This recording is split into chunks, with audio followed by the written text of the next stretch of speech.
അപ്പോൾ ഇന്ന് രാത്രിക്ക് നമുക്ക് കഴിക്കാനായിട്ട് ബിരിയാണി ആയിരുന്നു കേട്ടോ. അനിയൻ പുറത്ത് പോയി വന്നപ്പോൾ വാങ്ങിക്കൊണ്ട് വന്നതായിരുന്നു.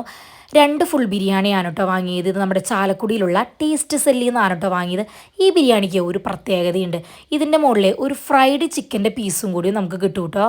പിന്നെ ചിക്കൻ ബിരിയാണിയിൽ ഉണ്ടാവുന്ന പോലെ ഒരു നോർമൽ പീസും കൂടി ഉണ്ടാവും. നല്ല ഫ്ലേവർഫുൾ ബിരിയാണിയാണ് കേട്ടോ. ഇത് അമ്മച്ചി വിളമ്പാൻ വേണ്ടി നിൽക്കുകയാണ് കേട്ടോ. എനിക്കും അമ്മച്ചിക്കുള്ളത് വിളമ്പി എടുത്തിട്ടുണ്ട്. ഞങ്ങൾ ഷെയർ ചെയ്യാമെന്നാണ് കേട്ടോ വിചാരിക്കുന്നത്. ഞങ്ങൾക്ക് 2 പേർക്കും കൂടി ഇത് മൊത്തം കഴിച്ച് തീർക്കാനൊന്നും പറ്റില്ല കേട്ടോ. ക്വാണ്ടിറ്റി കുറച്ച് അധികം ഉണ്ടായിരുന്നു.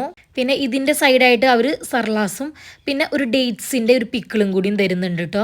പിന്നെ അത് ഞങ്ങൾ കഴിക്കാൻ വേണ്ടി ഇരിക്കുകയാണ്. ഞങ്ങൾ കഴിക്കുമ്പോൾ ഒപ്പം കൊച്ചിനെയും കൂടി ഇരുത്തു കേട്ടോ അവൻ്റെ ചെയറിൽ.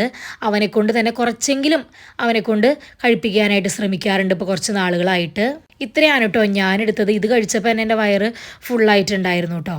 ഇതിൻ്റെ കൂടെ സൈഡായിട്ട് അവൻ ബീഫും കൂടി വാങ്ങിയിട്ടുണ്ടായിരുന്നു കേട്ടോ. കുഴപ്പമുണ്ടായിരുന്നില്ല. ബീഫ് ഒരു കുഞ്ഞൊരു പോർഷൻ ആയിരുന്നു കേട്ടോ. മാസുവിൻ്റെ കഴിക്കലും കഴിഞ്ഞ് ഇതേ അവൻ മേശമേ കയറിയിട്ടുള്ള അവസ്ഥയായിരുന്നു കേട്ടോ ഇത്.